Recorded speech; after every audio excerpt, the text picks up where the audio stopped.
Guys, may nagtitinda ng mani dito, oh.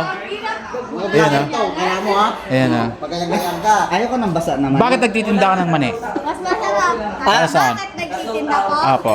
Para sa nanay ko po. Bakit? Anong Kasi yung nanay ko may sakit sa puso. may sakit sa puso? Pero nag-aaral ka din.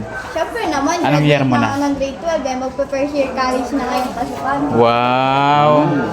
So para sa kanya yung ano mo, yung pagtitinda mo. Taga saan ka? Nagaganggay. Tanggay din. Sipag mo naman. Siyempre, ganun po talaga basta walang tatay. Wala kang tatay. Sa mga silang bahay. Pakyawin na natin yan.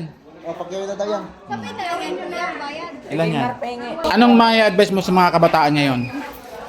Huwag bumasa sa magulang, matuto din sumikap ng kanila, maghanap buhay, huwag puro ingay sa nanay. Kasi naman kung puro ingay lang tayo, paano kung nawala sila? Sino ang magbibigay sa atin yung kapitbahay, di ba?